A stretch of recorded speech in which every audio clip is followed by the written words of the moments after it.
Hey guys, this is Skidtangle, and I am here in a game that was sent in to me by my good friend Danny.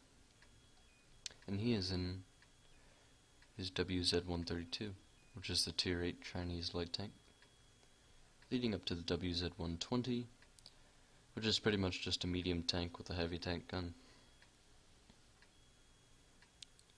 He's here on Swamp, which in my opinion is not the best of maps, although they've been trying to fix it up. Later they opened up the north more. You can get some better fights in there. They've also opened up the south quite a bit. I don't really know where to go on this map in my Tier 8 light tanks. So after seeing this video, and hopefully after you see this video, you'll have an idea of just where to go to get some pretty good results. He's heading up to H5, right here, where you can get initial spots, such as those on the T-37, or even the new popular camping spot for the people who spawn north, which would be D4, right around here. So, SMG-25 has got himself in quite a pickle. Rushed ahead to the wrong location, although he managed to get away. And this is what I'm talking about. You can get some really good shots into the campers right over there, such as those.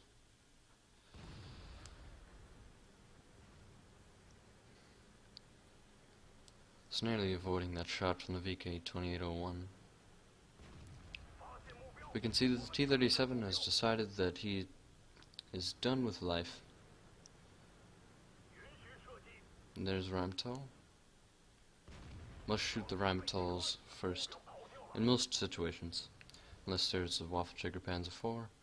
You'd usually just want to target the Rheinmetall, since if it does have the big gun, it can do 750 damage in one shot, which is enough to ruin someone's day.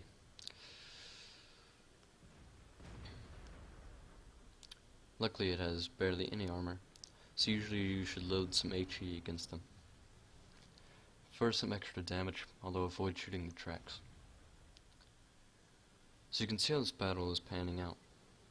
They've lost the north completely, which is usually what happens on this map, but they've taken the south completely. In the end, it all comes down to who's going to push farther and who's going to have to fall back to defend their cap. Derps a shot into the building. I absolutely hate it when I do that, although it's not necessarily me. It's usually just a millisecond lag, which can cause stuff like that, which is very angering. So this MT-25 has decided that he's had enough of life, just like the T-37. He's gonna go rush a T-25-2. As this Type 59 is finding out, you don't really want to jump in front of a Lorraine 40-ton. Well, it is fully loaded, as he just lost all of his hit points. Not even looking at the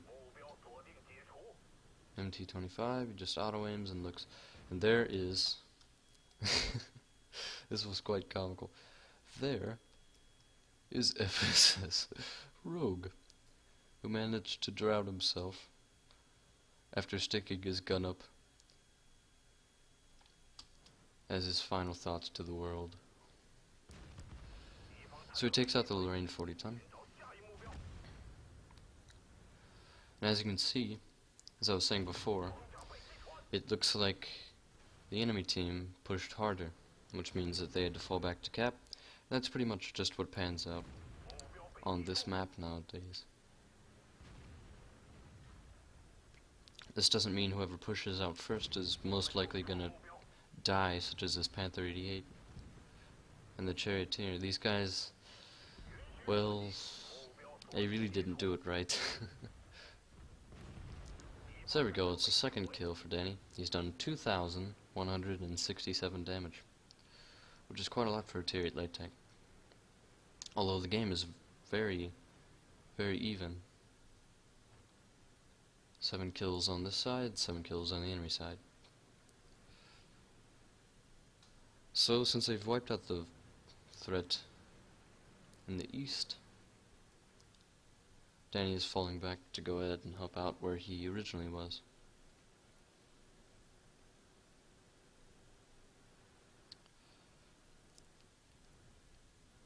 As you can see, this T-32 forgot his fire extinguisher, which is a terrible, terrible idea. Really, you need to have a fire extinguisher when you have a heavy tank like that. Unless you're in your Comet, or some other tank that barely ever catches fire, you really want to keep your fire extinguishers.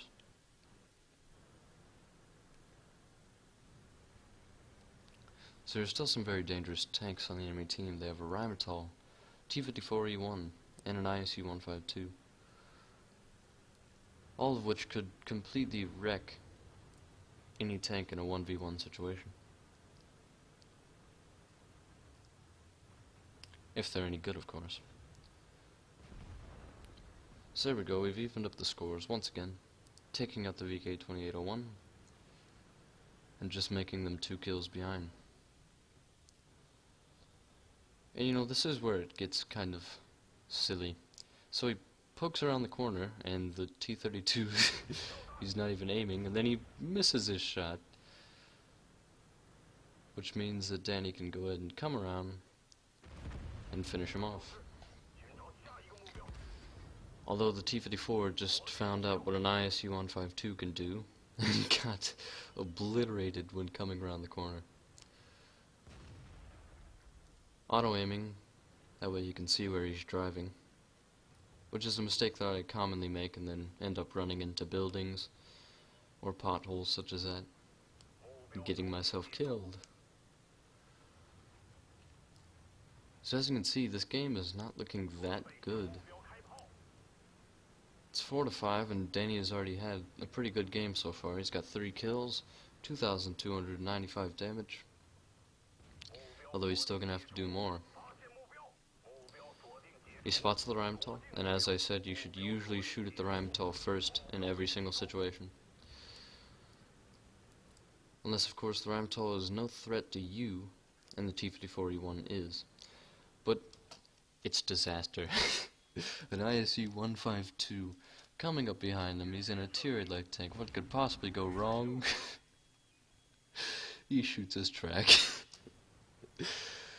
Oh, this ISU-152. So he goes ahead and derps his shot into the track, does no damage. Danny derps his shot, and he's not even backing up. And then he misses his second shot. What is this guy doing? Alright, cool. You've got him. Just back him up into the wall. No, stop backing up. No, stop it. What? How'd you get tracked? Okay, yep, he's got him. He's got to shoot. What? No, shoot him. What are you doing? This fool. Oh. This ISU. That ISU. Shameful display. Shameful display, ISU. What were you doing? So there we go, that's a nice 1,100 more damage on his name. Though he's only got 1 AP shell left, and he's gonna have to be reduced just using his gold rounds. So Roxas takes out the Rheinmetall, which is very good, but then dies by the Wz.132 directly after. And that T-54E1 is still on quite a few hit points. 874.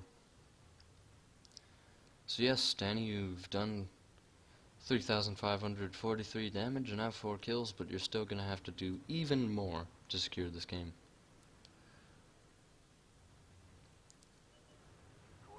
Alright, so there's WZ.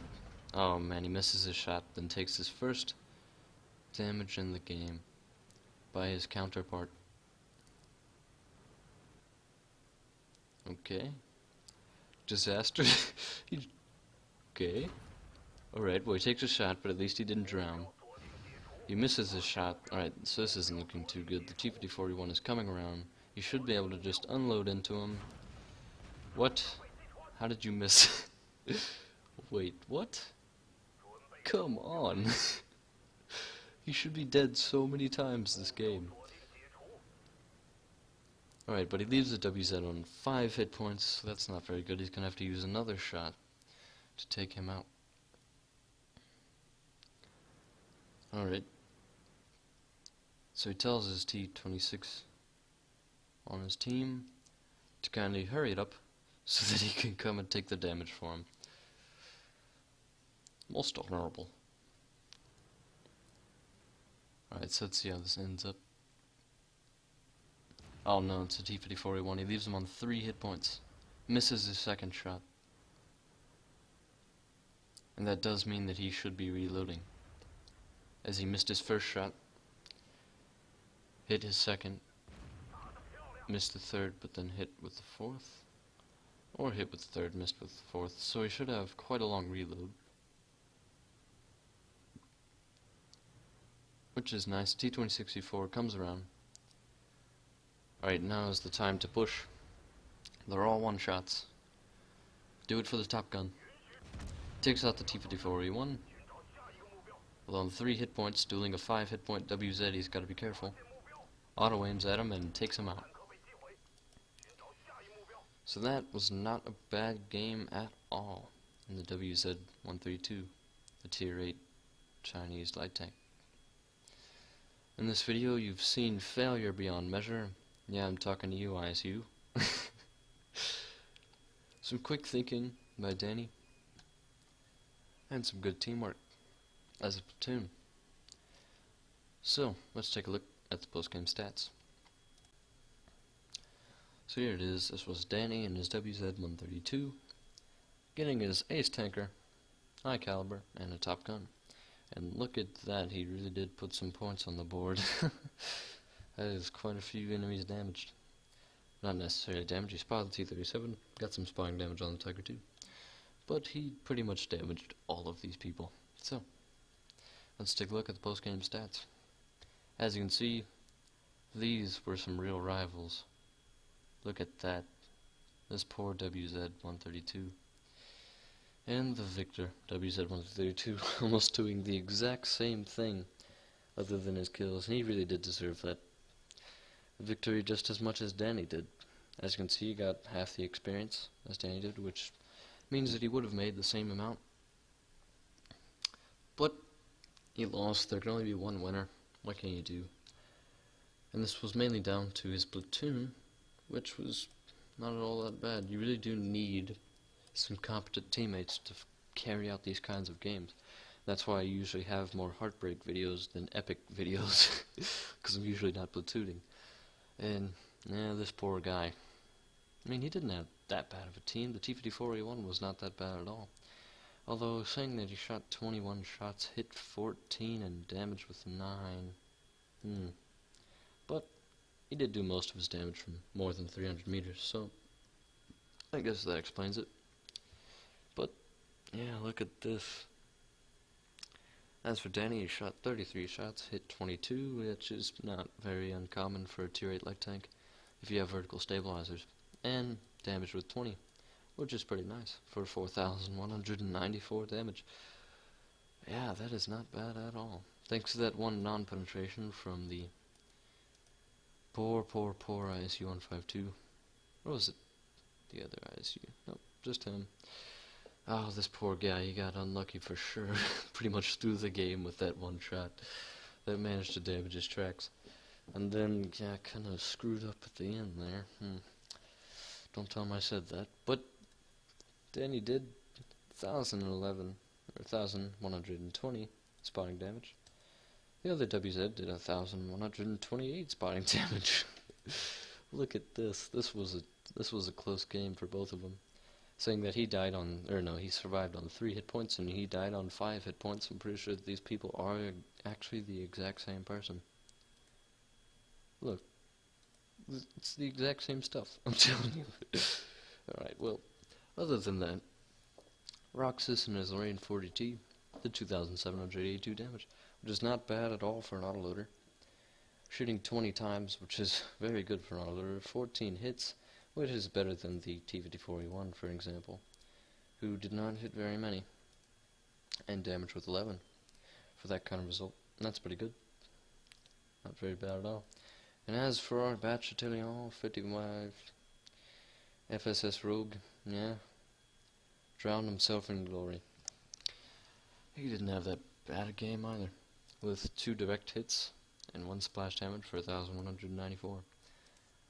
Really, this platoon, I would say it makes just as much sense as if these people were platooning as well. They had like the exact same stats. Very interesting. Well, hope you guys learned a little bit about where you're supposed to be going in the swamp map in your tier 8 light tanks.